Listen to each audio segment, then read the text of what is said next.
नाम देने का काम करेगा, उससे आप पहचान लोगे। लेकिन सिर्फ इतना बता देने से आप नाउन को पहचान लो, ये संभव नहीं है। ये कभी कभी आपके लिए मुश्किल बन सकता है। आप पहचान ही नहीं पाओगे कि ये जो शब्द लिखा गया है ये आइडेंटिटी की बात कर रहा है या क्वालिटी की बात कर रहा है, ये किस चीज की बात करना। कभी कभी अक्सर कुछ शब्दों के साथ ये तकलीफ आती है, तो कोई दिक्कत नहीं है। बहुत सारे शब्द आप आइडेंटिटी के जरिए पहचान लोगे, रिकॉग्नाइज कर लोगे कि these words are noun, these words are noun.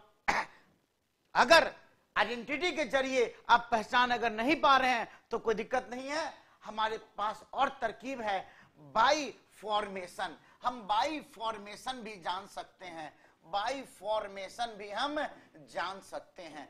By formation, ये बाई फॉर्मेशन क्या है? तो जिस शब्दों के लास्ट में IST जैसा कोई सफिक्स हो, जिस शब्दों के लास्ट में TION जैसा कोई सफिक्स हो, जिस शब्दों के लास्ट में ISM जैसा कोई सफिक्स हो, जिस शब्दों के लास्ट में ENCE या ANC जैसा कोई सफिक्स हो, या जिस शब्दों के लास्ट में ER या फिर OR जैसा कोई सफिक्स हो, जिस शब्दों के लास्ट में HOOD हुड जैसा सफिक्स हो, जिस शब्दों के लास्ट में डम जैसा कोई सफिक्स हो, जिस शब्दों के लास्ट में NES जैसा सफिक्स हो, ऐसे बहुत सारे हमारे पास सफिक्स हैं। करीब 30-35 सफिक्स हैं जो कॉमनली इस्तेमाल होते हैं और उससे बहुत सारे शब्द का निर्माण होता है। उन्हीं में से 2-4-5 हमने लिखकर आपको बताने का प्रयास किया।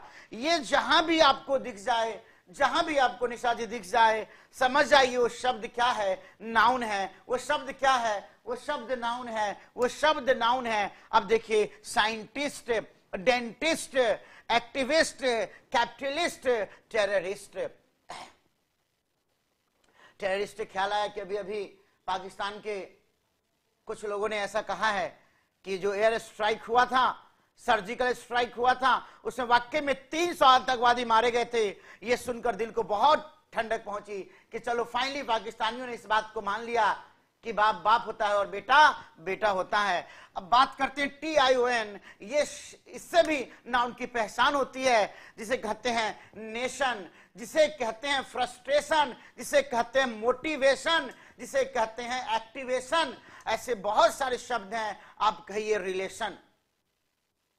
ISM से भी हम ISM वाले शब्द को भी हम क्या कह सकते हैं? उसको भी कह सकते हैं नाउन। जैसे सिंधुइज्म, गांधीइज्म, मार्क्सिज्म। आप भी मन में बहुत सारे शब्दों को सोच रहे होंगे, सोच नहीं रहे होंगे, बल्कि बहुत सारे शब्द आपके मन में आ रहे होंगे, क्योंकि ये सब बहुत कॉमन है। ENC या ANC हो, जैसे रेफरेंस है, जैसे प्रेफरेंस है, जैसे मेंटेनेंस है, ये सारे शब्द नाउन है। जैसे ER है, जैसे OR है। एडवाइजर हो, डायरेक्टर हो, एक्टर हो, मोटिवेटर हो, ये सब क्या है? ये सब नाउन बन जाते हैं। जैसे चाइल्डहुड, जैसे मदरहुड, जैसे फादरहुड, ये सब क्या है? नाउन हो गए। डम आ गया, विजडम आ गया, ये नाउन बन गया।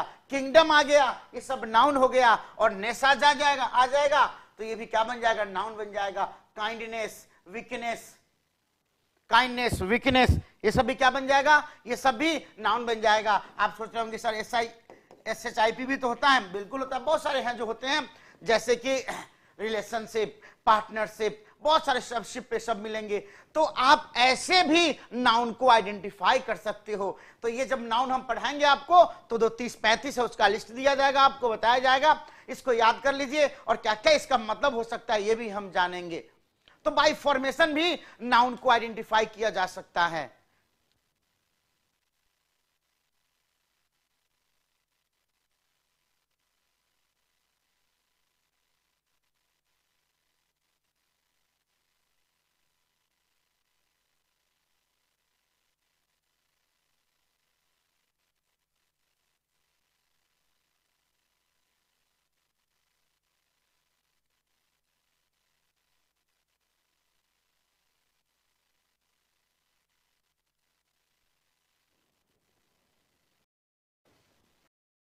चौधरी जी कि आप इस बात को रियलाइज करते हो कि आप आता है, तो इसमें कुछ नकारात्मक नरेशन और वॉइस और ट्रांसफॉर्मेशन और आर्टिकल्स ऐसे चीजों से शुरुआत करता, टेंस बैठाता, बात खत्म हो जाती। तो आप अगर मैं वो टीचर बनना चाहता हूं जो अपना लेवल बच्चों के लेवल तक ले जाए और ही अपने जीवन को, अपने लक्ष्य को समाप्त करेंगे। किसको क्या मिला? ये बिल्कुल बिजली की तरह काम करता है। पता है बिजली कैसे काम करता है? कि आपने देखा है हाइड्रोजन और ऑक्सीजन मिलकर क्या बनाते हैं? जरिए हम क्या करते हैं, एक वर्ड लिख दीजिए। फाइंडर्स की मदद से भी आप नाउन को पहचान सकते। Noun find, dint of noun finders, by dint of noun finders, noun finders, by dint of noun finders, मतलब by dint of मतलब होता है के सहारे के मदद से। नाउन फाइंडर्स की मदद से भी आप नाउन को पहचान सकते हो। वो नाउन फाइंडर्स क्या हैं? वो नाउन फाइंडर्स क्या हैं? तो नाउन फाइंडर्स मैं आपको बता दूं, वो नाउन फाइंडर्स हमारे बीच हैं।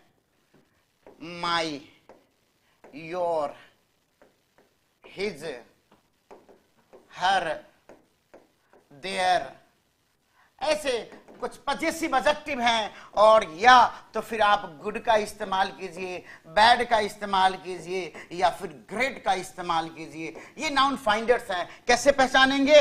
तो नाउन फाइंडर्स लिखिए और उसके बाद एक वर्ड लिख दीजिए। और ये दोनों अगर एक दूसरे के साथ होकर मीनिंगफुल हैं, दोनों के साथ होने के बावजूद भी ये मीनिंगफुल है, तो समझ जाना अगर ये दोनों मिलकर भी मीनिंगफुल रहते हैं तो समझ जाना ये शब्द मेरे प्यारे भाई बहनों नाउन है। ये शब्द मेरे प्यारे भाई बहनों ये नाउन है। नाउन है। थोड़ा पानी लेकर गर्म नहीं रहने दो।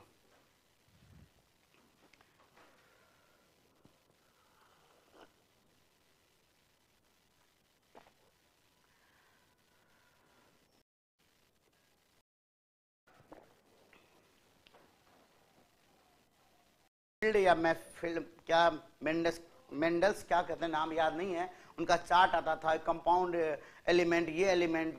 विजुअल लर्नर ज्यादा हूं, समझ में नहीं आया मुझे कि मेरे पास रखा, तीन बहुत इंटेलिजेंट था।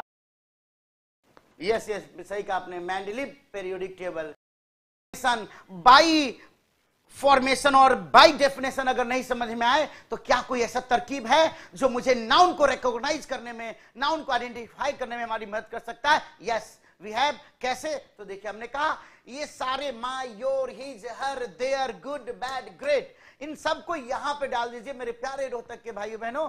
आप प्लीज यहां पे उसको डालो और जो शब्द में कंफ्यूजन है उस शब्द को यहां पे डालो। दोनों मिलकर अगर मीनिंगफुल रहता है तो समझ जाना वो शब्द क्या है, नाउन है। आइए देखिए हम 2 4 5 शब्द लिखते हैं।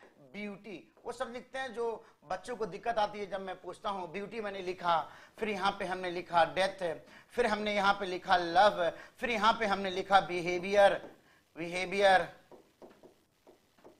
अभी 4 शब्द है और पहचानना है किसमें क्या चारों के चारों शब्द नाउन है या नाउन नहीं है। इसको पहचानने का क्या तरकीब है? तो हमने कहा by dint of noun finders आप पहचान सकते हो।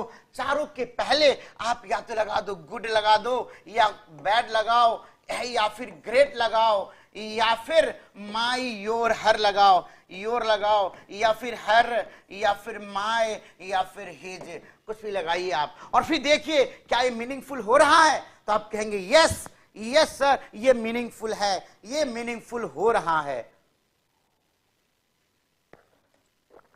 जैसे देखिएगा आप, good beauty, bad beauty, great beauty, बताओ मीनिंगफुल है कि नहीं? Good death, bad death, great death, महान मौत। हमारे कलाम साहब का जो मौत था ग्रेट था। और याकूब मेनन उसका डेथ क्या कहेंगे? Bad death. बैड डेथ, कुत्ते की मौत। आप ऐसा लगाइए your beauty, her beauty, my beauty, meaningful है।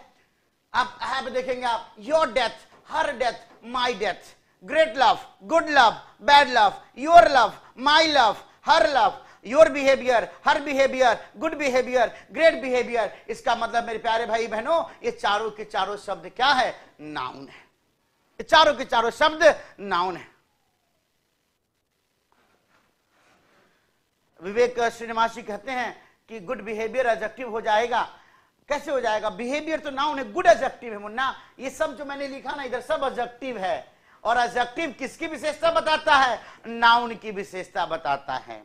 जैसे अगर वरमाला होने वाला है और दुल्हन के सामने जो भी आएगा माला लेके दुल्हन के सामने, वो दुल्हा कहलाएगा ना। दुल्हन माला लेके इंतजार कर रही है और दुल्हा पहुंचेगा, तो स्वाभाविक है जो भी उसके सामने पहुंचेगा माला लेके वो क्या कहलाएगा? दुल्हा कहलाएगा। उसी प्रकार एडजेक्टिव के सामने ये सारे शब्द जो आ जाएंगे ये क्या कहलाएंगे? नाउन कहलाएंगे। क्योंकि जो भी शब्द एडजेक्टिव के साथ आ रहा है और जिस शब्द को एडजेक्टिव विशेषता बता रहा है, समझ जाइए वो क्या है? नाउन है। यस,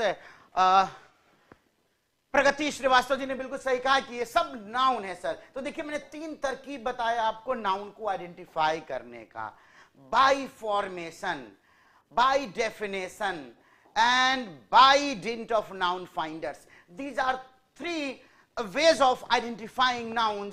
हम नाउन को 3 प्रकार से पहचान सकते, 3 रास्ते हैं। लेकिन यह मत सोचना मेरे प्यारे भाई बहनों कि बस यहीं तक सीमित हो गए हैं आप, इससे आगे नहीं है। बस 3 से आप पहचान कर लोगे, ये बिल्कुल जरूरी नहीं है बिल्कुल जरूरी नहीं है कि यही 3 से पहचाना जाएगा। जो इस 3 से पहचान नहीं हो पाया वो नाउन नहीं है। नहीं, अंग्रेजी में एब्सोल्यूट कुछ भी नहीं है कि बस बोल दिया इसके आगे कुछ नहीं है, ऐसा कुछ नहीं है। हर जगह एक्सेप्शन होता है। कहां वैसा कोई रूल मिले कि बस गोल्डन रूल की बस एक ही सूत्र हो और उसी सूत्र में संसार बन जाए, पूरा अंग्रेजी समाज आए, ऐसा नहीं है। इसलिए तो इतने सारे रूल्स हैं, जगह जगह पे एक्सेप्शन भी है। बहुत सारे शब्द नाउन फाइंडर्स के साथ नहीं आ सकते हैं। फॉर एग्जाम्पल जैसे किलोमीटर, जैसे किलोग्राम। कैसे कहोगे? Your kilogram, my kilogram, your kilometre, her kilometre, कैसे अर्थ आएगा? नहीं आएगा ना।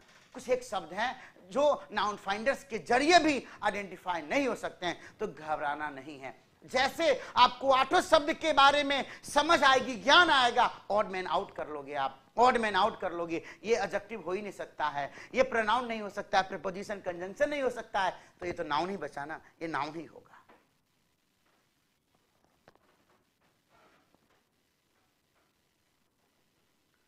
देव ठाकुर जी, यस, अर्नब मिश्रा ने कहा लव को वर्ब के तौर पे यूज कर सकते हैं क्या? बिल्कुल अर्नब जी, लव एक वर्ब भी है। जैसे लव एक वर्ब हुआ वैसे वॉक भी एक वर्ब है और वॉक भी एक नाउन भी है। Let's go for a walk, यहां पे वॉक नाउन हो गया, लेट्स वॉक यहां पे हो गया वर्ब हो गया। तो हमारे अंग्रेजी में बहुत शब्द हैं जो कभी नाउन बन के, तो कभी एडजेक्टिव बन के, तो कभी कंजंक्शन, तो कभी एडवर्ब बन के आपके जीवन में आते हैं। भगवान विष्णु की जैसे ही हैं, कभी राम बन के तो कभी श्याम बन के। तो ये मत सोचना कि एक शब्द का एक ही पार्ट ऑफ स्पीच होता है। नहीं नहीं नहीं, एक शब्द के कई पार्ट ऑफ स्पीच हो सकते हैं। ये जानकारी की बात है, ये आपको जानना पड़ेगा। जैसे मैंने कहा ना कि हर आदमी के अंदर होते हैं 10-20 आदमी जिससे भी मिलना, बार बार मिलना, कई बार मिलना, नहीं तो उलझ के रह जाओगे। जिस शब्द को भी जानना, कई बार जानना। बहुत सारे शब्दों के कई मीनिंग होते हैं, अलग अलग पार्ट ऑफ स्पीच में अलग अलग मीनिंग होते हैं, अलग अलग तरह से ये बिहेव करते हैं। तो बिल्कुल आपने सही कहा, लव एक नाउन भी है, लव एक एडजेक्टिव भी है। जैसे बट है, बट एडजेक्टिव, बट एक प्रीपोजिशन भी है, बट एक कंजंक्शन भी है, बट एक एडवर्ब भी है, बट एक नाउन भी है। क्या क्या नहीं है बट हमारा?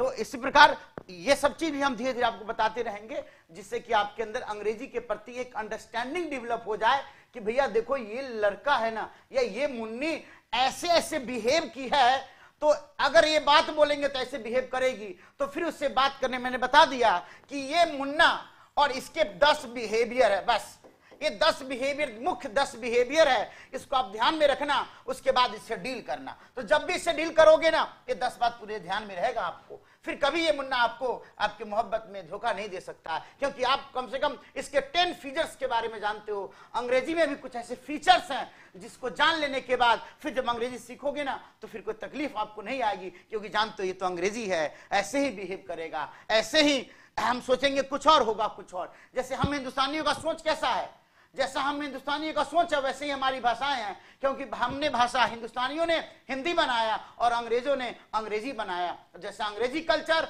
अंग्रेजी सोच, वैसे ही भाषाएं होती है। इसलिए अंग्रेजों के कल्चर को समझोगे तो भाषा भी बहुत जल्दी समझ जाओगे, लेकिन कौन अंग्रेजी कल्चर समझे, हम ऐसे ही समझ लेंगे। नाउन है क्या सर? किसी भी नाउन में एलवाई लगाने से एडजेक्टिव बन जाता है। लव एक नाउन है, एलवाई लगा दिया, लवली। लवली क्या बन गया? जैसे lovely thought, lovely idea, lovely behaviour. Lovely noun की विशेषता बताता है। उसी प्रकार वाइफ में एलवाई लगा दो, वाइफली। मदर में एलवाई लगा दो, मदरली। फादर में एलवाई लगा दो, फादरली। फ्रेंड में एलवाई लगा दो, फ्रेंडली। टाइम में एलवाई लगा दो, टाइमली। ये सब एडजेक्टिव बन जाते हैं, क्योंकि सब नाउन थे, नाउन में एलवाई लगाकर हम एडजेक्टिव बना दिए। तो मिस्टर लवली सिंह, लवली एक एडजेक्टिव है। आपको भी बहुत बहुत प्रणाम। लेकिन अभी प्रणाम लिखने में जो आप दिल दिमाग लगा रहे हैं, प्लीज कॉन्सेंट्रेट ऑन मटर पनीर।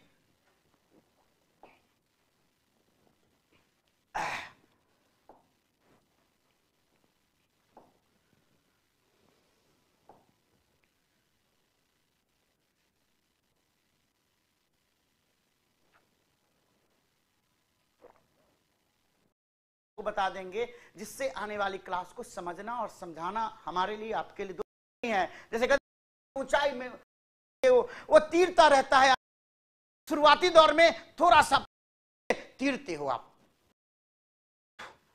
तो हमने नाउन के बारे में ये जो इंट्रोडक्टरी बातें, थोड़ा सा आपको 10-15 क्लास आपको थोड़ा ध्यान देना पड़ेगा, उसके बाद तो आप भी तीरो। कॉमन नाउन को इंट्रोड्यूस करने का प्रयास किया, और ये वो सारी बातें हैं जो आने वाली क्लास के लिए बेहद। हम आपको ले चलते हैं प्रैक्टिस सेट पे, जहां पे हम प्रैक्टिस बना के फॉर ऑल पीडीएफ होगा, पीडीएफ प्लस आज की डेट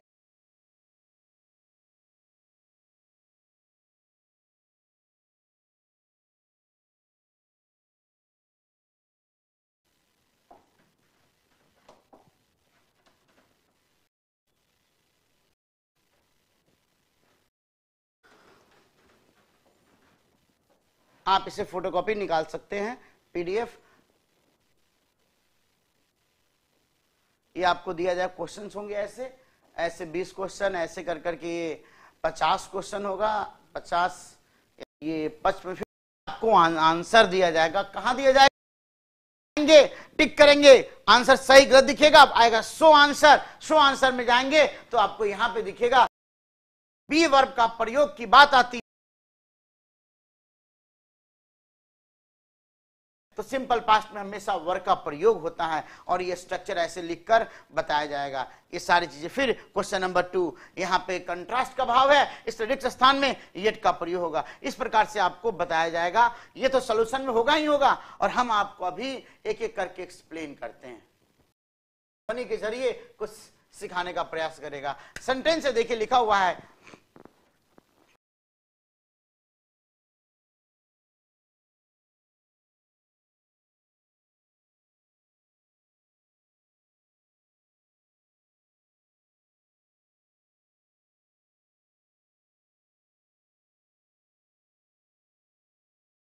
क्रिस्टोफर भी आपको अपने आवाज के जरिए, अपने स्वर और ध्वनि के जरिए कुछ सिखाने का प्रयास करेगा। सेंटेंस देखिए लिखा हुआ है,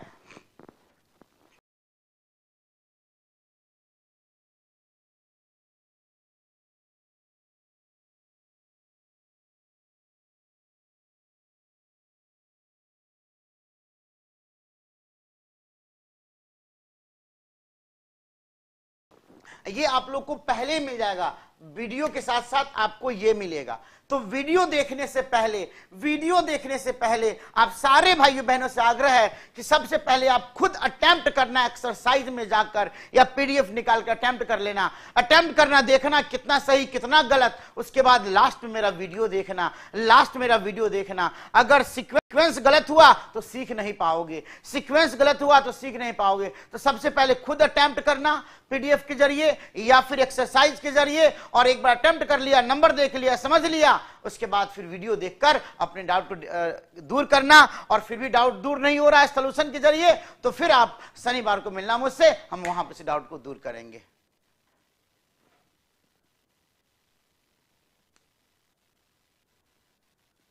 देखिए यहां पे बहुत सारे बच्चे कह रहे हैं आई एम ए डॉक्टर, ये गलत है। अब देखिए क्या क्या अंग्रेजी में कहा जाता है कि जब भी आप काल्पनिक वाक्य की बात करते हैं, जैसे आप जानते हो अंग्रेजी में एक रूल है कि जब भी आप किसी को पोलाइटली आप रिक्वेस्ट करते हो, बहुत ही हम्बल इनडायरेक्ट होके बिल्कुल उसके चरणों में लेटकर अगर आप किसी को रिक्वेस्ट करते हो कि बाबूजी धीरे चलना, और ऐसे बोलना चाहते हो, तो अंग्रेजी में कहा जाता है प्रेजेंट टेंस का नहीं पास्ट टेंस का प्रयोग करो, कैन का नहीं कुड का प्रयोग करो, विल नहीं वुड का प्रयोग करो। आप जानते होंगे, सुने होंगे, जब भी हम रिक्वेस्ट करते हैं पोलाइटली, हम्बली, इनडायरेक्टली, तो हम कहते हैं could you please give me a glass of water, would you please give me a glass of water, would you like to have a glass of water, would you like to have a glass of milk.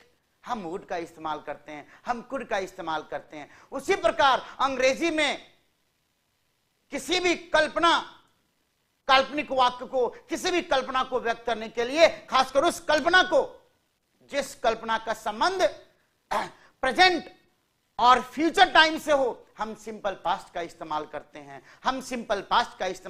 हैं, और was की जगह वर का इस्तेमाल करते हैं। Was की जगह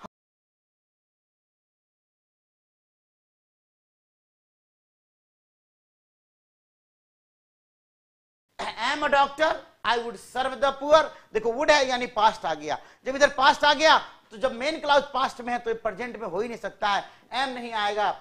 यहां पे हैड बीन आ सकता था लेकिन हैड बीन नहीं आएगा, क्योंकि इधर वुड हैव होना चाहिए। तो ये इसी चीज को ध्यान में रखते हुए आज मैं आपको दो तीन बात आपको सिखाने जा रहा हूं। ध्यान रखना, टेस्ट के जरिए हम आपको टॉर्चर नहीं करेंगे, आपको, बल्कि टेस्ट मेरे लिए एक टूल है, टेस्ट मेरे लिए एक टीचिंग टूल है, और टेस्ट आपके लिए एक लर्निंग टूल होना चाहिए। चाहे टेस्ट कहीं भी दो, वहां पे अपने मार्क्स को जानने के लिए नहीं कि कितना मार्क्स आया, टेस्ट आप जहां भी दो, ये सोच कर देना कि टेस्ट मैं देने जा रहा हूं ये जानने के लिए कि शायद कुछ नया नया चीज मुझे सीखने को मिलेगा, और नया नया सीखकर मैं इतना सीख लूंगा टेस्ट दे देकर कि जब एग्जाम में पहुंचूंगा कोई भी ऐसा सेंटेंस नहीं होगा, कोई ऐसा पैसेज, कोई क्लोज टेस्ट नहीं होगा जो मेरी नजरों से न गुजरा होगा। ये इसीलिए हम टेस्ट देते हैं, नहीं तो बच्चे फ्रस्ट्रेट हो जाते हैं, सर यहां टेस्ट दिया, सर वहां टेस्ट दिया, 100 में सर 5 नंबर आ रहे हैं, 45 नंबर आ रहे हैं, 25 नंबर आ रहे हैं। अरे 5 नंबर आए तो बहुत खुशी की बात है, 95 नई बात सीख कर आए हो तुम। लेकिन हम सोचते नहीं, हम तो इतने इंटेलिजेंट है कि कहीं टेस्ट देंगे पास कर जाएंगे। आपको झटका लगता है क्योंकि आपने अपने बारे में सोच रखा है कि मैं तो बहुत जानता हूं, और कहीं टेस्ट दिया, धराम हो गया, दुख हुआ। मैं आपकी जगह होता मैं खुश होता, भगवान का शुक्रिया अदा करता कि या खुदा या अल्लाह बहुत सही किया आपने कि यहीं पे 95 क्वेश्चन ऐसे भेजे जो मैं नहीं जानता, काश यही क्वेश्चन अगर हमारे एग्जाम में आ जाते तो बर्बादी हो जाता। तो टेस्ट दीजिए ये सोच के कि हमें नई नई चीज सीखने हैं, मार्क्स कितना है ये नहीं देखना है। हाँ, जब टेस्ट दे रहे हैं और सारे क्वेश्चन जाने आ रहे हैं तो समझना वो टेस्ट आपके लिए बेकार है। ऐसी जगह टेस्ट देना है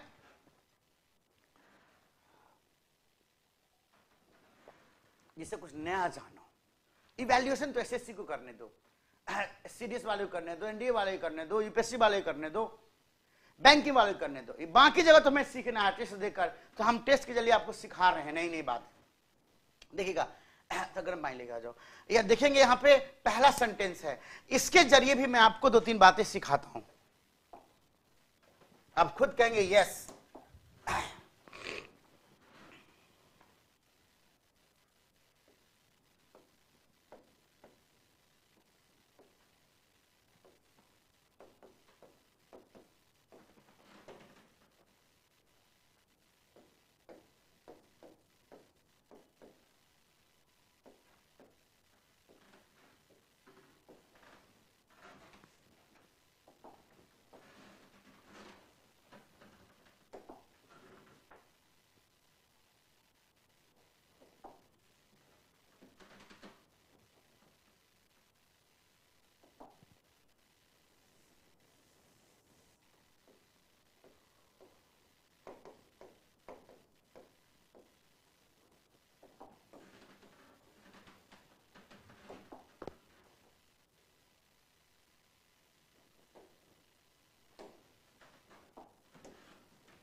ध्यान से सुनना, आपका दिमाग बहुत भागेगा इधर से उधर। द फास्टेस्ट कोई थिंग्स है लाइफ में जो सबसे ज्यादा फास्ट मूव करता है ना, वो आपका माइंड है। माइंड वहां पे कदापि नहीं हो सकता है जहां पे आप हो। माइंड को तो कहीं और होने की आदत सी हो गई है, ये बचपन से आदत लगा रखा है। तो अब थोड़े बड़े हो गए हो ना, थोड़ा माइंड को कंट्रोल करना सीखो और उसको बोलो, वहीं पे ठोक दो जहां पे आप हो कि तुम्हें यही रहना है। नहीं तो माइंड है ना, कहते ना अब्सेंट माइंडेड। मेरे अंकल ने मुझे कहा कि सुपर तुम अब्सेंट माइंडेड हो। हमें नहीं समझ में आया, बाद में समझ में आया अब्सेंट माइंडेड का मतलब क्या हुआ। अब्सेंट माइंडेड मतलब हुआ बॉडी है यहां पे लेकिन माइंड एब्सेंट है, mind is not present, mind is somewhere else. जैसे मैं यहां पे पढ़ा रहा हूं और सोच रहा हूं किसी और दुनिया के बारे में, किसी और दिन के बारे में, किसी और ख्याल के बारे में सोच रहा हूं। शरीर है, लगता है कि क्लास में मैं मौजूद हूं, लेकिन बात हो रही है कि मंदिर में मुलाकात हुई थी, अचानक याद आ गई, फिर उसके बारे में एक बात से नई बात, नई से फिर तीसरी बात, चौथी बात, पांचवी बात, माइंड कहीं और चला गया। 15 मिनट वहीं रहा, मास्टर ने जब झन्नाटेदार थप्पड़ लगाया तब हम प्रेजेंट हुए, यस सर मैं यही हूं। वैसे ही आपको थोड़ा आदत डेवलप करना पड़ेगा, क्लास में प्रेजेंट होना पड़ेगा, नहीं तो माइंड भागेगा। ये सोचिए और इतना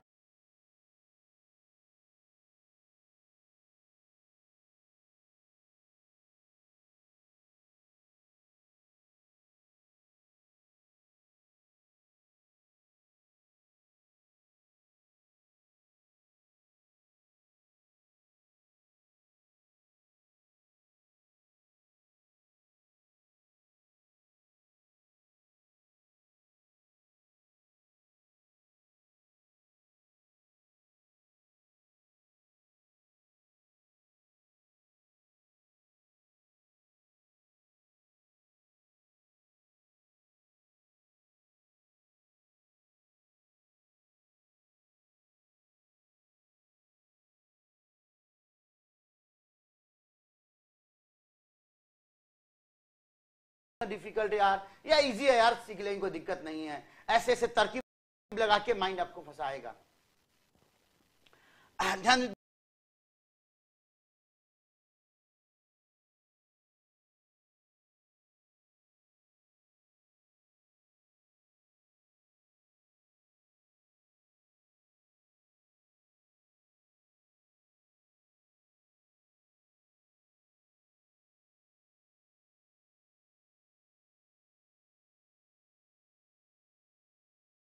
दीजिएगा, रिलेटिंग टू प्रेजेंट और फ्यूचर टाइम और रिलेटिंग टू पास्ट टाइम।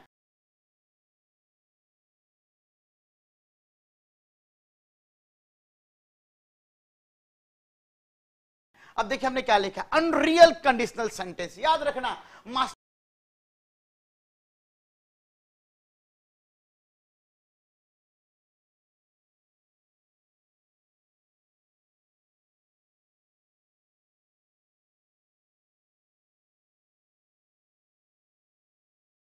ने एक टर्म दिया था UCS, UCS UCS UCS UCS UCS UCS. क्या है यूसीएस? ये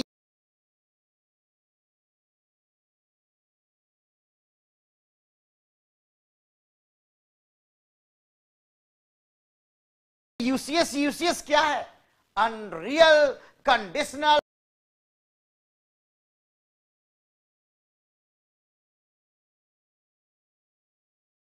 sentences, unreal conditional sentences।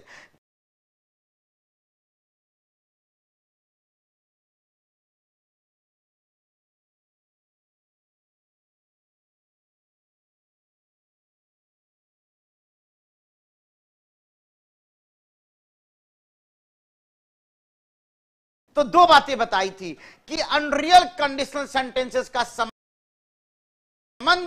दो समय से हो सकता है, प्रेजेंट और फ्यूचर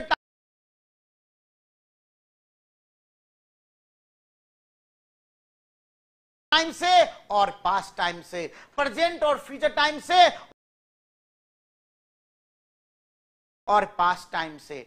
तो जब भी हम बात करते हैं, हम बात करेंगे प्रेजेंट और फ्यूचर टाइम से संबंधित अनरियल सेंटेंस, प्रेजेंट और फ्यूचर टाइम से संबंधित अनरियल। बताएंगे कि अनरियल यूसीएस क्या होता है, चिंता बिल्कुल मत कीजिएगा।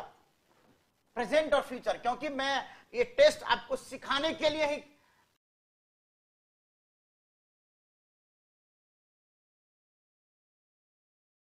इतना मैं प्रयास कर रहा हूं, तो बिल्कुल आप सीखेंगे, बस ध्यान से मुझे सुनिएगा,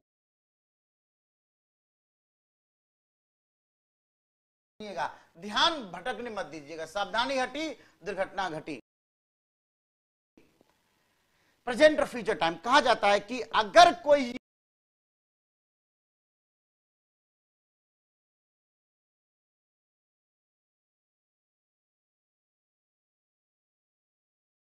यूसीएस हो, अगर कोई यूसीएस हो और उसका संबंध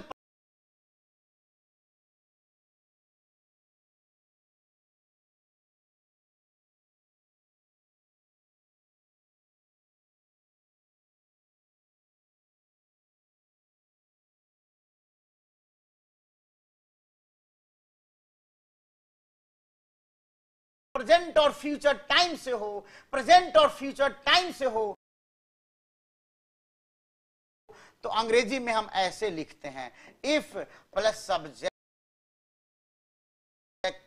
प्लस हैड प्लस नाउन आ जाए या प्रोनाउन आ जाए ब्ला ब्ला, उसके बाद सब्जेक्ट आएगा और वुड आएगा, प्लस वर्ब की फर्स्ट फॉर्म विदाउट एस और एस, ऐसे लिखेंगे हम। बिल्कुल मत घरवाना, एग्जाम्पल भी देंगे आपको। इफ प्लस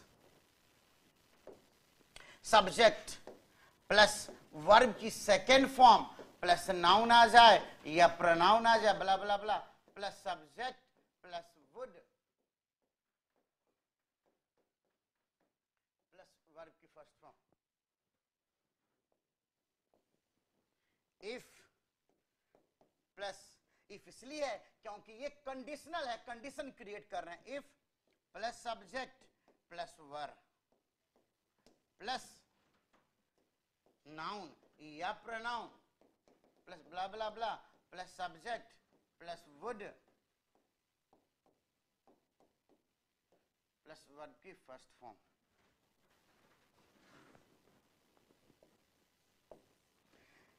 इसी बात को मेरे प्यारे भाई बहनों, ये जो थर्ड नंबर है, थर्ड को हम ऐसे भी लिख सकते हैं, वर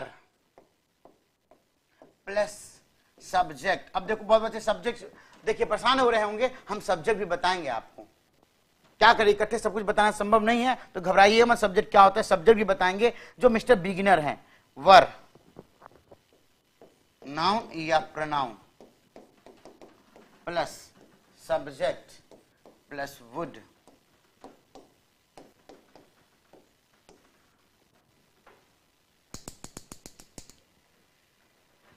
अब देखिए ये जो स्ट्रक्चर हमने लिखा है, ये स्ट्रक्चर के जरिए काल्पनिक वाक्य व्यक्त किया जाता है, काल्पनिक वाक्य व्यक्त किया जाता है, अनरियल वाक्य व्यक्त किए जाते हैं। कौन से अनरियल वाक्य? अनरियल वाक्य दो प्रकार के होते हैं, अनरियल वाक्य दो प्रकार के होते हैं। यूसीएस दो प्रकार का होता है, एक वो जिसका संबंध प्रेजेंट फ्यूचर टाइम से हो और एक वो जो पास्ट टाइम से हो, एक वो जो पास्ट टाइम से हो। आज मैं सिर्फ आपको प्रेजेंट और फ्यूचर टाइम से बताऊंगा, उसे कहते हैं। उसको हम कैसे व्यक्त करेंगे? तो इन स्ट्रक्चर के जरिए हम व्यक्त करेंगे, एग्जाम्पल भी देंगे। लेकिन पहले समझ लेते हैं, हम लोग पहले ये समझ लेते हैं कि जो हाइपोथेटिकल सेंटेंस होते हैं, जो काल्पनिक वाक्य होते हैं, जो अनरियल होते हैं, कैसे मास्टर जी पहचानेंगे कि ये अनरियल बात प्रेजेंट और फ्यूचर का है, ये काल्पनिक के बात प्रेजेंट और फ्यूचर का है, ये काल्पनिक के बात पास्ट टाइम का है, ये काल्पनिक बात पास्ट का है। मास्टर जी दो एग्जांपल देखिए, आप बता दो, मजा आ जाएगा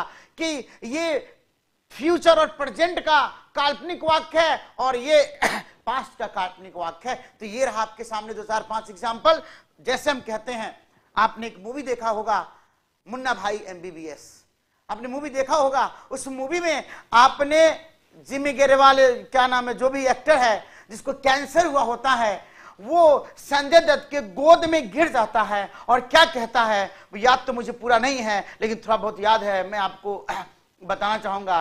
क्या कहता है वो कि मुन्ना मुन्ना मुझे बचा लो, मुन्ना मुन्ना तुम मुझे बचा सकते हो, मुन्ना मुन्ना तुम भगवान हो, मुन्ना मुन्ना कहता है अगर मैं डॉक्टर होता, अगर मैं भगवान होता, गोद में उसको संभाले है और कहता है अगर मैं भगवान होता तुम्हें बचा लेता, अगर मैं डॉक्टर होता तुम्हें बचा लेता। संजय दत्त उस वक्त जो कल्पना कर रहा है वो वर्तमान में कल्पना कर रहा है, वर्तमान में जो उसकी आंखों के नजर के सामने जो घटना घट रही है उस घटना को ध्यान में रखते हुए कह रहा है कि अगर मैं भगवान होता तुझे बचा लेता, अगर मैं डॉक्टर होता तुझे बचा लेता। ये कल्पना ही तो कर रहा है, लेकिन कल्पना का संबंध किसी पास्ट टाइम से नहीं है, वर्तमान से है।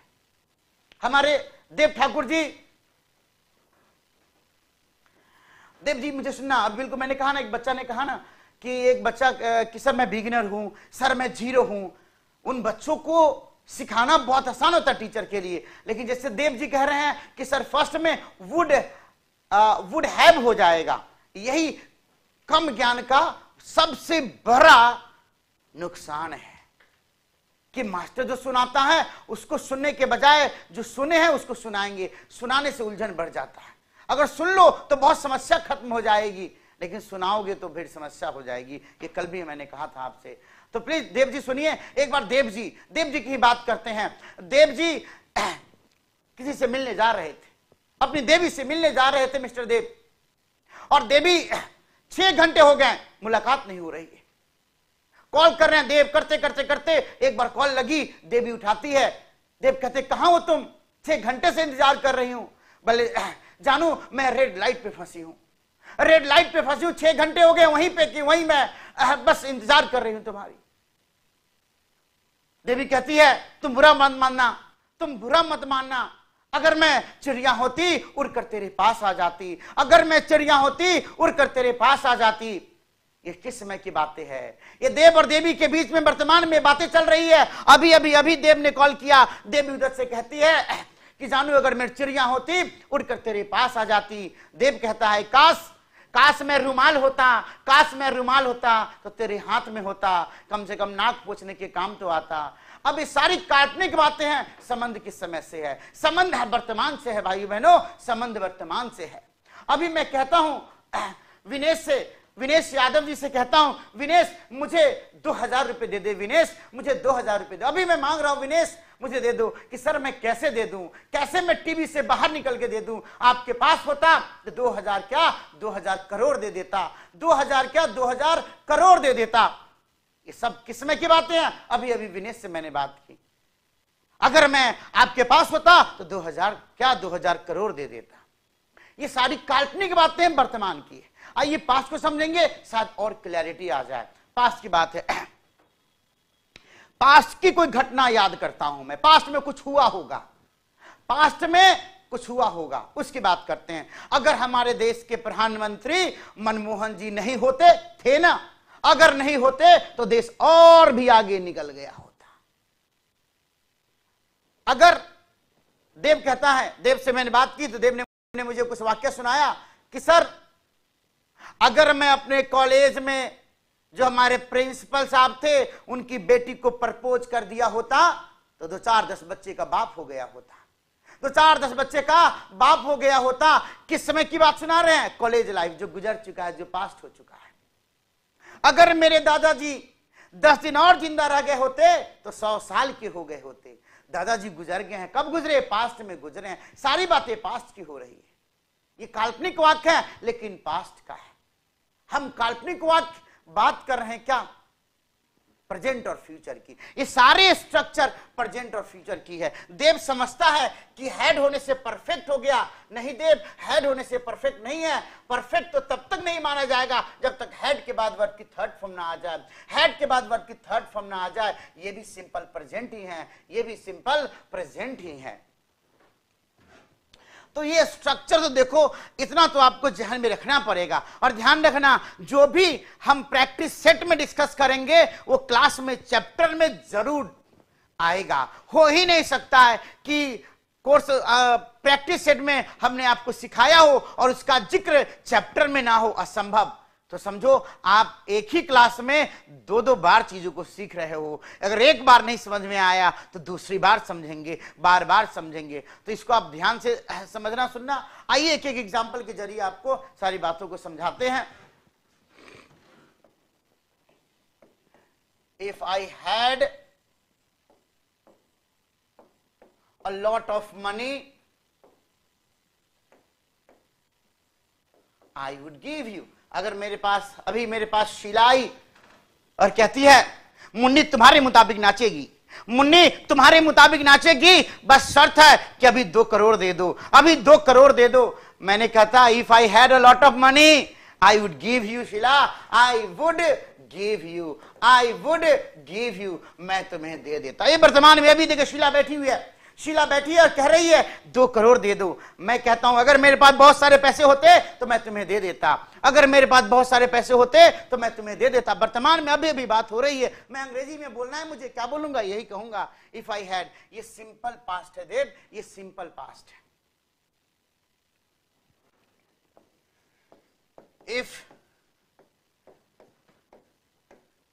if she knew me,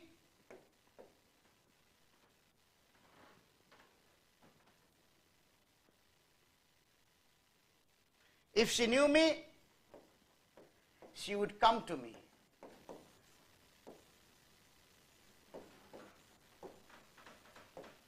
अगर मुझे वो जानती तो मेरे पास जरूर आती। ये वर्तमान में कल कि यार तुम्हें वो जानती है, मुझे विश्वास तुम वो जानती है। नहीं यार, अगर वो जानती तो मेरे पास आती, नहीं जानती हो मुझे। If she knew me she would come to me.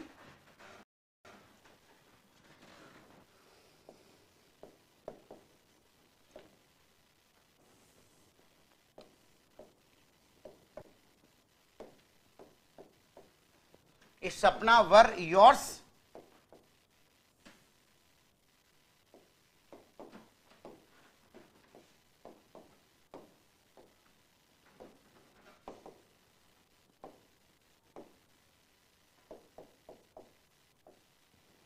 if Sapna were yours, I would be highly happy.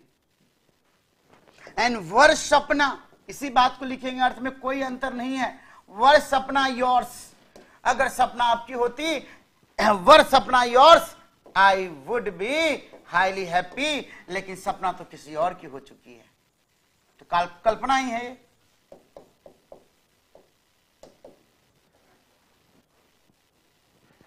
तो ये सारी काल्पनिक बातें। हमने क्या कहा आपसे कि वज के स्थान पे हमेशा काल्पनिक वाक्य में वज के स्थान पे वर का इस्तेमाल करना, वर का इस्तेमाल करना फॉर्मल है, वज इनफॉर्मल होता है। बहुत सारी किताबों में पढ़ेंगे आप, फॉरेन ऑथर्स के द्वारा लिखा हुआ किताब, वहां पे वज वर दोनों को सही माना गया है, लेकिन फॉर्मल इंग्लिश में वर को बेहतर मानते हैं और इसी को हम सही मानते हैं एग्जाम में।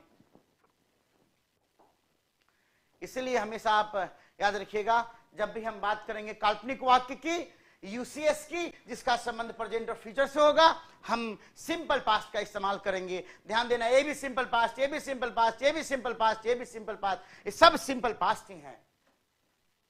तो देखिए, हम एक क्वेश्चन के जरिए आपको, और ये सारी बातें फिर टेंस जब मैं पढ़ाऊंगा, कंडीशनल सेंटेंस जब मैं पढ़ाऊंगा, वहां पे इसका जिक्र होगा।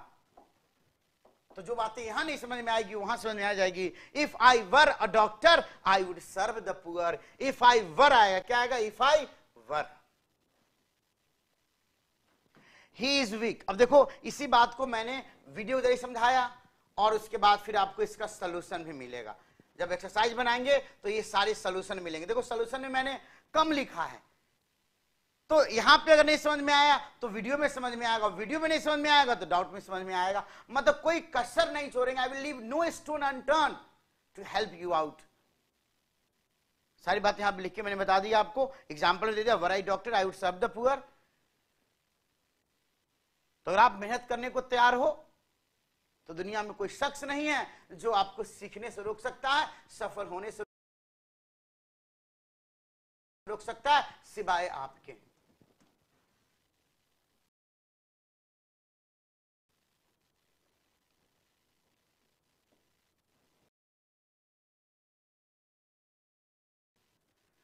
आइए सेकंड क्वेश्चन देखिए, बताइए क्या आएगा। ही इज वीक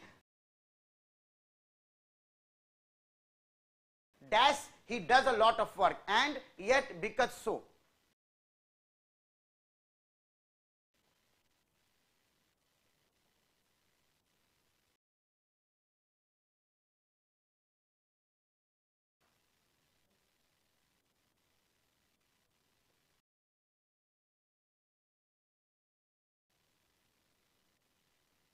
फोर्थ एग्जांपल में वर सपना योर्स, कुछ नहीं है, वर को हमने पहले कर दिया, इन्वर्जन कहलाता है, वर को हमने पहले कर दिया और कुछ बात नहीं है। इफ हटा के इफ के जगह वर लिखा, वर का मतलब भी होता है अगर तुम मिल जाओ जमाना जीत लेंगे हम। ही is week dash he does a lot of work. Sentence को पढ़ो, सेंस को समझो, क्योंकि ध्यान रखना एक सेंटेंस में बताना ग्रामर इंपॉर्टेंट है या फिर सेंस इंपॉर्टेंट है। एक सेंटेंस में ग्रामर इंपॉर्टेंट है या सेंस इंपॉर्टेंट है, ये बता दो मेरे भाई कि सेंस इंपॉर्टेंट है या ग्रामर। मेरे प्यारे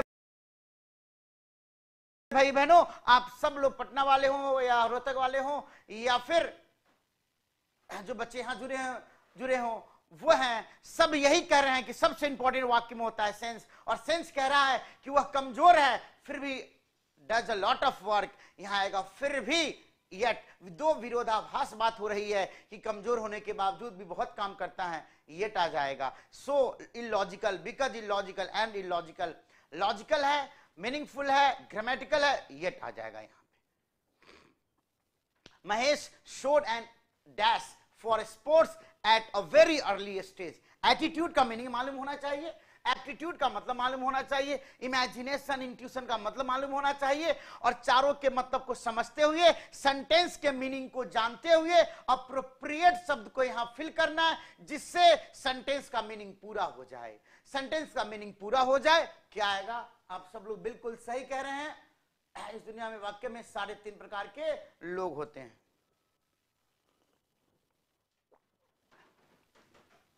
एप्टीट्यूड, रुचि रुझान। Mahesh showed and dash for sports at a very early stage. छोटी सी भतीजी है, जो आप लोग की भतीजी जो मेरे पास है, 11 महीने की हो चुकी है। आप सब लोग की अमानत है, मेरे पास है। जब भी मैं उनको देखता हूं तो वो कभी कभी ऐसे ऐसे करती है कि मुझे उनके अंदर एक एप्टीट्यूड, रुचि रुझान दिखता है कि बॉक्सर तो नहीं बनेगी। कभी कभी ऐसे करती है जैसे लगता है कि ये रेसलर तो नहीं बनेगी, पहलवान तो नहीं बनेगी। कभी कभी ऐसे ऐसे कमर हिला लेती है, ऐसे लगता है लेडी गागा तो नहीं बनेगी। वो भी अलग अलग रूपरेखा, अलग अलग रुचि और इंटरेस्ट को दिखाती है, और हम भी सोचते हैं लगता है ये बहुत ऐसे ऐसे करती है, मुझे लगता है ये किसी पहलवान बनेगी और गुचर मुचर करेगी लोगों को। कभी कभी लगता है टेनिस प्लेयर बनेगी। कहने का मतलब है ये एप्टीट्यूड वो अलग अलग एक्टिविटी के द्वारा एप्टीट्यूड दिखाती है, रुचि और रुझान। तो यहां पे आएगा Mahesh showed an aptitude for sports at a very early stage. Aptitude.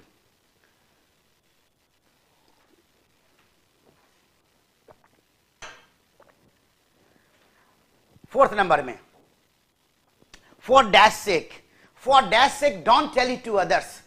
Dash के खातिर, सेक मतलब होता है खातिर। एक मिल्क शेक में एसएस होता है, यह है सेक मतलब खातिर। For dash sake don't tell it to others, दूसरे को मत बताना कि मुझे तुमसे बेहद प्यार है, बेपनाह प्यार करता हूं, ये किसी और को मत बताना, बस अपने दिल को रोज बताना, सुबह शाम बताना। बताइए क्या आएगा? For heaven's sake. Heaven's HEAVEN apostrophe S। जब भी हमें रिलेशन पोजीशन दिखाना होता है ना, राम के खातिर तो राम्स सेक, वाइफ के खातिर तो वाइफ सेक, उसी प्रकार हेवन मतलब भगवान के खातिर तो फॉर हेवेंस सेक आ जाएगा। फॉर हेवेंस सेक का इस्तेमाल करेंगे। नेपोलियंस आर्मी, देखा नेपोलियंस आर्मी, नेपोलियन का army. Dash to the Russian soldiers. देखो जब भी कोई शब्द फिल करो ना तो ग्रामर क्या करता है, आपको अगर सेंस समझ में नहीं आ रहा है तो शॉर्टकट बुद्धि लगाने का आपको स्कोप देता है। अब देखो यहां पे टू आया हुआ है, टू आया हुआ है, ये सब्जेक्ट है तो वर्ब ही चाहिए, तो सब वर्ब ही है। और वर्ब है तो वर्ब के साथ कौन सा वर्ब है जिसके साथ प्रेपोजिशन टू आता है? तो आप इजीली कहोगे कि वर्ब, एक ही वर्ब है जिसके साथ प्रेपोजिशन टू आएगा, वो है कैपिटुलेटेड। टू मतलब हो गया के सामने। तो कैपिटुलेटेड का मतलब होता है सरेंडर कर देना, जो मैंने बताया ना आपको, किसको रिलेट करके याद करना है? कैपिटुलेट। कैप तू ले ले भाई, कैप तू ले ले, मेरे सर पे जो कैप है, पगड़ी है, तेरे चरणों में रखता हूं, मैं सरेंडर करता हूं। कैपिटुलेट करना। तो यहां पे आ जाएगा Napoleon's army capitulated to the Russian soldiers without any fight. अब देखो ये टेस्ट के जरिए क्या है, हम आपको सिखाते हैं नई नई बात, और ये वो बात है जो एग्जाम में पूछे जा चुके हैं। और बच्चे बोलते हैं कि सर हमने 50 सेट बनाया था, आपका वॉल्यूम 4 वॉल्यूम आता है हमारी किताब का, उसमें पहला सेट बनाया था और हमारे एग्जाम में 50 सवाल आए थे। कोई एग्जाम दिया था मेरा कजन और 35 सवाल एज इट इज वहां से आ गए, एज इट इज आ गए सवाल। तो ध्यान रखना ये क्वेश्चन बैंक है, ये सब आपको करना था। लेकिन मैं मानता हूं कि विद्यार्थी अकेले मेहनत नहीं कर सकता जब तक कि कोई डंडा ना दिखाए उसे, जब तक कोई उसके साथ ना चले, कोई उसका हमदर्द हमने वाला बन के उसके साथ ना चले, मुश्किल होता है मेहनत कर पाना। इसलिए मैंने सोचा कि ये भी चीजें अगर हमेशा करवाता हूं, लेकिन अब मैं सोच रहा हूं रिकॉर्डेड फॉर्म में आपके पास पहुंचाऊंगा तो समय काफी बचेगा और हम भी आपको बेहतर ढंग से चीजों को बता पाएंगे। तो ये 5 कॉमन एयर्स हमारे एग्जाम में पीछे जा चुके हैं। ये भी हमने आपको YouTube पे जो डेली आता है 20 क्वेश्चंस, उसमें ये क्वेश्चन ये भी था, they agreed to repair the damage freely of charge. नहीं, फ्री ऑफ चार्ज एक इडियम है। फ्री ऑफ चार्ज मतलब चार्ज से जो मुक्त है, फ्री ऑफ चार्ज, फ्रीली नहीं आएगा, फ्रीली तो एक एडवर्ब बन जाता है, हमें चाहिए फ्री ऑफ चार्ज।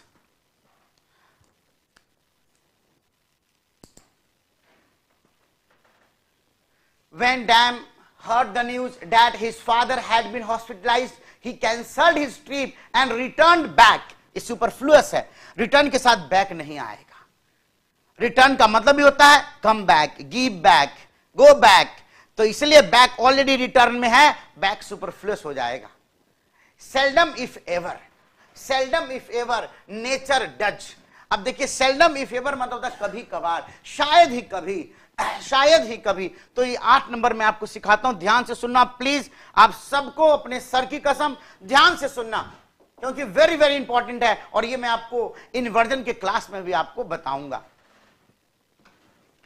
कि जब भी कोई वाक्य एडवर्ब से शुरू होता है, कुछ खास एडवर्ब है, तो उसके बाद ऑक्सिलियरी आ जाता है, इसे इन्वर्जन कहते हैं ऑक्सिलियरी, और उसके बाद फिर सब्जेक्ट आ जाएगा और उसके बाद फिर मेन वर्ब आएगा, और मेन वर्ब के बाद फिर जैसे जैसे जो ग्रामेटिकली आना है आएगा, और इधर फुल स्टॉप लग जाएगा, क्वेश्चन मार्क में फुल स्टॉप लगेगा। अब एडवर्ब ऐसे कौन कौन से हैं, तो जैसे मान लो सेल्डम इफ एवर लिखते हैं, सेल्डम इफ एवर, या फिर सेल्डम और नेवर,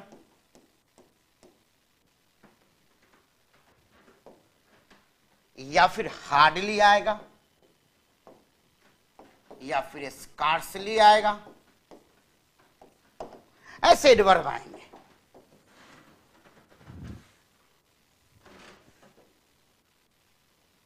अब जैसे एग्जांपल देते हैं,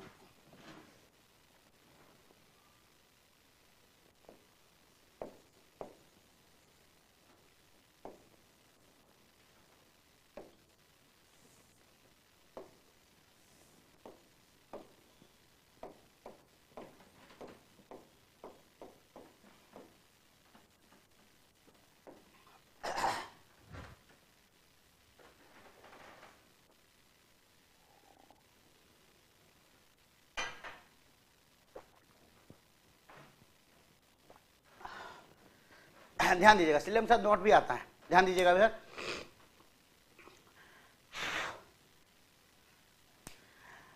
हमारे पास क्या होता है अंग्रेजी में, एक ये भी एक तरकीब है, व्यवस्था है कि अगर किसी एडवर्ब को या अगर किसी एडजेक्टिव को एम्फेसाइज करना है, मतलब जोर डालना है, बलपूर्वक कहना है, तो उसको वाक्य के शुरुआत में लिख दो, उसको वाक्य के शुरुआत में लिख दो, उसे वाक्य के शुरुआत में लिख दो।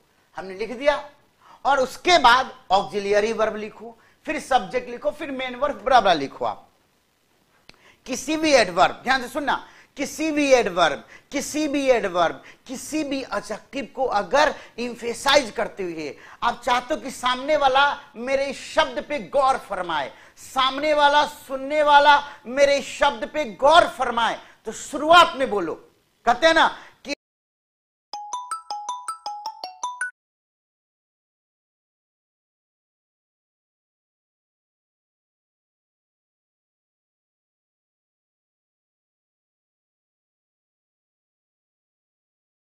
कि इंट्रोडक्शन धमाकेदार होना चाहिए। क्योंकि first impression is the last impression. उसी प्रकार आप चाहते हो कि जो मैं बोलने जा रहा हूं ना उसमें ये शब्द वेरी इंपॉर्टेंट है, तो बीच में क्यों, लास्ट में क्यों नहीं शुरुआत में लिखे हम? तो शुरुआत में जब लिखोगे अपने अपने शब्द को जोरदार तरीके से कहने के लिए, तो फिर आपको उस शब्द के जस्ट बाद ऑक्सिलरी लिखना पड़ेगा। जैसे मुन्नी कहती है अपने खसम को कि मैं ससुराल जा रही हूं, कभी नहीं आऊंगी, मैं ससुराल जा रही हूं, मैं कभी नहीं आऊंगी, मैं कभी नहीं आऊंगी। मुन्ना खुश। फिर कुछ समझ में नहीं आया, कोई रिस्पांस नहीं आया, मुन्नी फिर कहती है मैं कभी नहीं आऊंगी, जा रही हूं मैं जा रही हूं, ससुराल नहीं, मैं जा रही हूं। फिर मुन्ना को कुछ समझ में नहीं आया, फिर मुन्नी कहती है सुन लो कान खोलकर, कभी नहीं कभी नहीं कभी नहीं कभी नहीं आऊंगी, मैं के जा रही हूं और कभी नहीं आऊंगी, कभी नहीं आऊंगी, कभी कभी कभी कभी कभी नहीं आऊंगी, कभी नहीं। अब कभी, जब कभी नहीं आऊंगी, जोर का झटका धीरे से लगा, कभी नहीं, फिर मुश्किल है, फिर बात नहीं बनेगी। कभी नहीं, ये कभी नहीं से शुरुआत करना हो तो लिखोगे नेवर। नेवर से आपने वाक्य की शुरुआत किया, never, soon low, never will, अब विल ऑक्सिलरी आएगा। जब एडवर्ब आया तो फिर ऑक्सिलरी बाद में आएगा। Never will I come back, never will I come back, never will I come back, मैं कभी नहीं आऊंगी। I will never come back, ये भी सही है। I will never come back, ये भी सही है, लेकिन नेवर के जरिए हथौड़ा लगाना है जोर से, तो कहेंगे never ever, never never never never will I come back, never will I come back, never will I come back. तो ये इन्वर्जन का एक प्रारूप है। इन्वर्जन तो एक समझिए टॉपिक ही है जो हम विस्तार से पढ़ेंगे, लेकिन ध्यान देना सेल्डम में फेवर आ जाए, सेल्डम और नेवर आ जाए, सेल्डम और नेवर आ जाए, सेल्डम हार्डली आ जाए, स्कार्सली आ जाए, रेयरली आए, बेयरली आ जाए, नेवर आ जाए, ऑलवेज आ जाए, ये शुरुआत में आएंगे, फिर ऑक्सिलरी वर्ब आएगा। उसी प्रकार मेरे प्यारे भाई बहनों, ये जो सेंटेंस यहां पे दिया गया है कि सेल्डम में फेवर के बाद नेचर सब्जेक्ट आ गया, यहां पे आना चाहिए डज। सेल्डम में फेवर डज नेचर, सेल्डम में फेवर डज नेचर, सेल्डम में फेवर डज नेचर। और हमने पहली क्लास में कहा था ना, I learned the alphabet does nature. ये जो सेंटेंस हार्डली आ जाए, स्कार्सली आ जाए, रेयरली आए, बेयरली आ जाए, नेवर आ जाए, ऑलवेज आ जाए, ये शुरुआत में आएंगे, फिर ऑक्सिलरी वर्ब आएगा। उसी प्रकार मेरे प्यारे भाई बहनों, ये जो सेंटेंस यहां पे दिया गया है कि सेल्डम में फेवर के बाद नेचर सब्जेक्ट आ गया, यहां पे आना चाहिए डज। सेल्डम में फेवर डज नेचर, सेल्डम में फेवर डज नेचर, सेल्डम में फेवर डज नेचर। और हमने पहली क्लास में कहा था ना, I learned the alphabets at the age of 4। Alphabets नहीं आएगा, भाषा इलॉजिकल नहीं है, भाषाएं की बात नहीं हो रही है, वर्णमाला की बात हो रही है। मैं 4 साल में ही ए से लेकर जेड तक कंठस्थ याद कर लिया था। अल्फाबेट की बात हो रहा है। अल्फाबेट्स का मतलब होता है भाषाएं, अल्फाबेट्स का मतलब होता है भाषाएं, इसलिए आगे यहां पे ही लर्नड द अल्फाबेट, एस हट जाएगा, जो हमने पहले क्लास में आपको बताया था। ये सारे क्वेश्चन एग्जाम में पूछे हुए सवाल है। और आई हैव कम, मैं आ चुका हूं, एज सुन एज, जैसे ही the customers leave your shop. ये रियल कंडीशनल सेंटेंस है, ये रियल कंडीशनल सेंटेंस है। तो देखो यहां पे क्या, आई हैव कम या आई will come?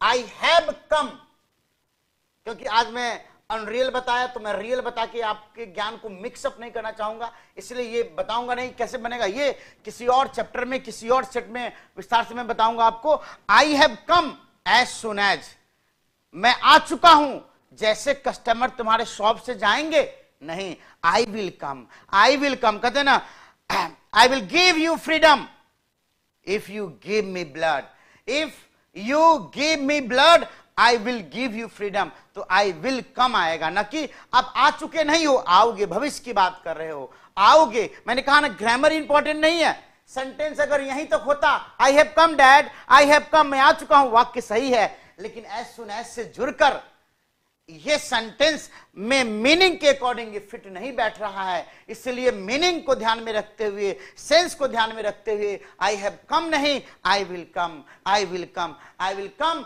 As soon as the customers leave your shop. Supersede बताइएगा, सुपरसीड क्या आएगा? सुपरसीड, सुपरसीड, सिनोनिम्स बताना है शायद, synonyms, best expresses. Set aside बिल्कुल सही है।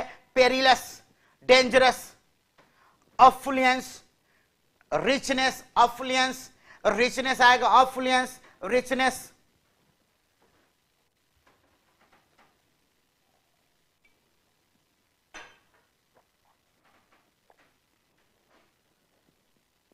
bifurcated, divided into two, bifurcated, divided into two, consensus, unanimity, unanimous शब्द है ना, सर्वसम्मति, यूनैनिमिटी। अब हमें लिखना है यहां पे अपोजिट वर्ड, बताएंगे सैलिएंट करेक्ट आएगा, इनसिग्निफिकेंट आएगा, सेंट्रल आएगा, कन्वीनियंट आएगा। क्या आएगा? सैलिएंट मतलब होता है सैलिएंट, जिसकी साली इंपॉर्टेंट हो, सैलिएंट।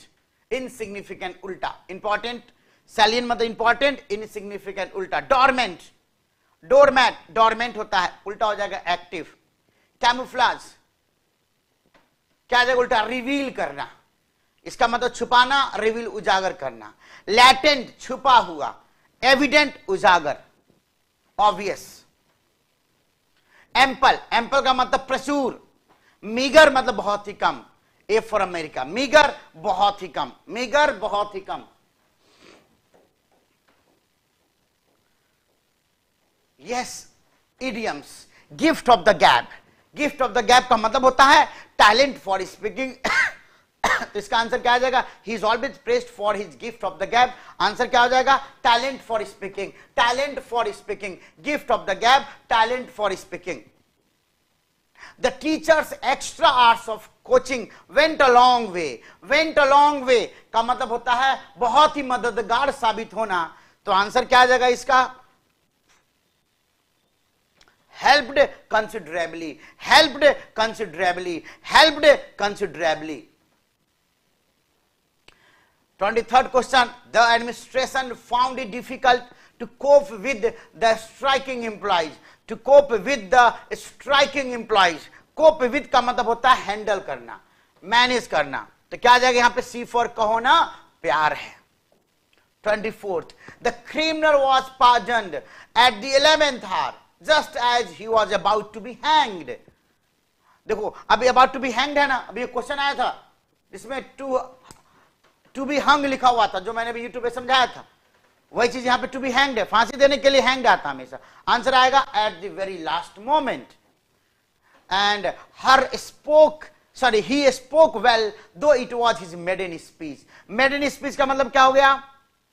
पहला, जैसे maiden speech, maiden match, maiden century, मतलब फर्स्ट स्पीच। ध्यान दीजिएगा, he was released from the hospital। जब हम किसी को बंधक बना लेते हैं या जब हम किसी चीज को होल्ड करते हैं ना, तो हम उसे रिलीज करते हैं। जैसे हमारे सैनी साहब हैं, या फिर हमारे मोहम्मद साहब, कुछ नाम आगे याद नहीं आ रहा है, वो थे, या फिर हमारे बुमराह जी हैं, वो बॉल को होल्ड करते हैं और फिर रिलीज करते हैं। हमने कैदी को होल्ड किया, रिलीज किया। यहां पे हॉस्पिटल में किसी को कैद नहीं किया जाता है, इसलिए रिलीज नहीं आएगा बल्कि डिस्चार्ज कर दिया गया। The colour softened as the sun went down. Softened नहीं होता है, यहां पे मीनिंग के मुताबिक क्या हुआ? जैसे सूरज डूबा वैसे उसका रंग क्या हो गया? सिंदूर के कलर का हो जाना। तो मेलो एक वर्ब भी है और मेलो मुन्ना एक एडजेक्टिव भी है। मेलो बिहेवियर मतलब मधुर व्यवहार, उनसे मिलो जिनका व्यवहार मेलो है, और वर्ब मतलब होता है सिंदूर के रंग हो जाना। तो यहां पे आएगा mellowed. The colours mellowed as the sun went down. जानकारी ही समाधान है। The new manager is soft spoken and is considerable। considerable मतलब होता है विचारणीय, विचाराधीन। हमें यहां पे मीनिंग के मुताबिक क्या चाहिए? कंसिडरेट, जो दूसरे के स्थिति को भी कंसीडर करता हो और उसके मुताबिक डिसीजन लेता हो, कंसिडरेट कहते हैं। आ गया ना? he hanged his portrait in the main hall। YouTube पे समझाया भी था, यहां भी समझा देते हैं आपको।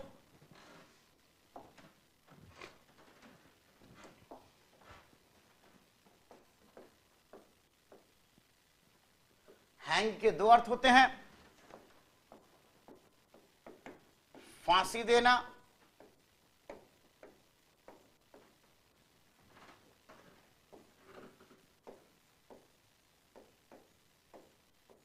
लटकाना या टांगना। अरे कपड़ा टांग दो, ये टांग दो, ये लटका दो। तो फांसी देना, तो इसका क्या हो जाएगा, हैंग हो गया पहला रूप, दूसरा रूप हो जाएगा हैंग्ड, ये वर्ब 2 हो गया, ये वर्ब 1 है, और तीसरा रूप हो जाएगा हैंग्ड, ये हो जाएगा वर्ब 3। लेकिन लटकाने के कंडीशन में हैंग, हंग और फिर हंग, ये हो गया वर्ब 1, ये वर्ब 2 और ये वर्ब 3।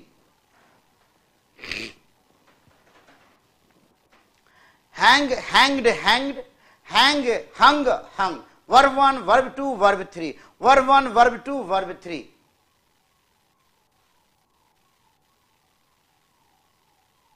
तो अब देखिए, मैंने कहा ना ग्रामर इंपॉर्टेंट नहीं है, इंपॉर्टेंट है मीनिंग। तो मीनिंग के मुताबिक क्या फांसी देने की बात हो रही है या टांगने लटकाने की बात हो रही है, और जो मीनिंग कहेगा उसी के मुताबिक अप्रोप्रिएट फॉर्म ऑफ वर्ब का इस्तेमाल करेंगे हम। आइए देखते हैं क्या कहता है sentence.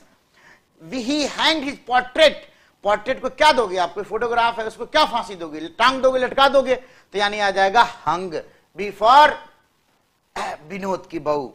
We were unable to call on, ये कई बार हमारे एग्जाम में पूछेगा, अभी भी हाल में ही आया था, आंसर भी आया था कि इडियम को रिप्लेस कर दिया जाता है, इडियम को रिप्लेस कर दिया जाता है, और इडियम को रिप्लेस करके आप देखिए विजिट करना।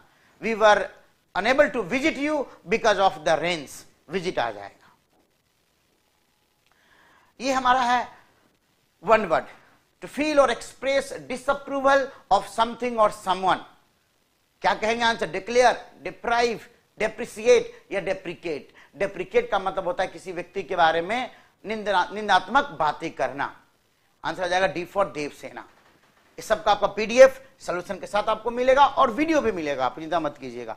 Hand writing that can't be read, handwriting that can't be read, तो क्या आ जाए illegible, illegible, D for Devsena. Animals that can live on land and in water, animals that can live on land and in water, क्या आएगा amphibians, amphibians।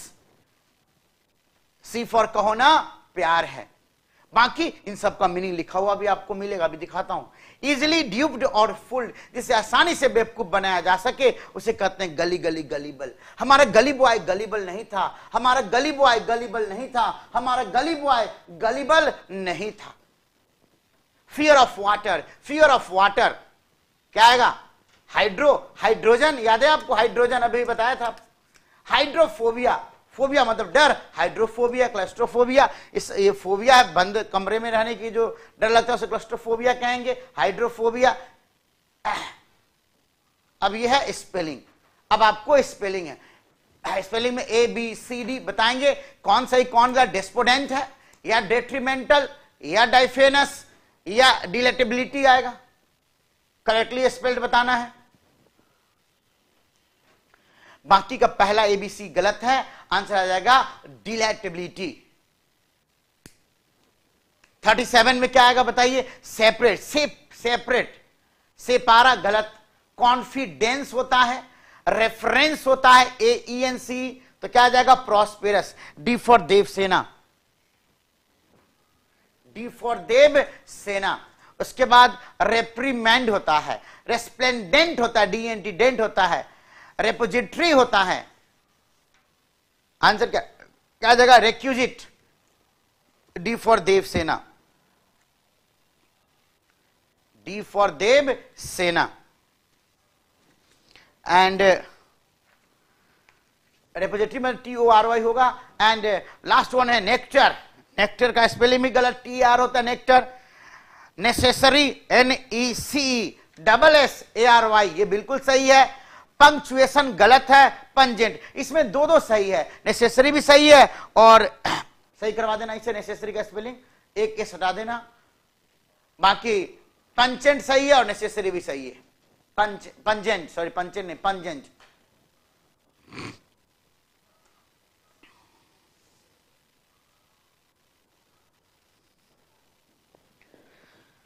D for Devasena, बहुत ही सुंदर। अब ये है पैसेज, और एक क्वेश्चन और है रेलिवेंस। रेलिवेंस, रेलिवेंस गलत है, रेलिवेंस में RELE आएगा, RELE रेलिवेंस। मेंटेनेंस, मेंटेनेंस बिल्कुल सही है, एक्सुबरेंस भी सही है, एक्वेंटेंस गलत है, TANC आएगा, TANC।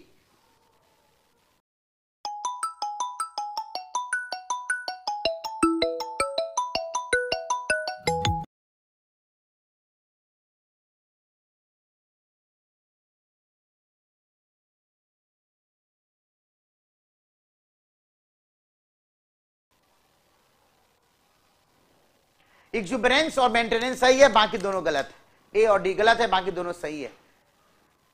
एग्जाम में एक ही आएगा, ये मिसप्रिंट है।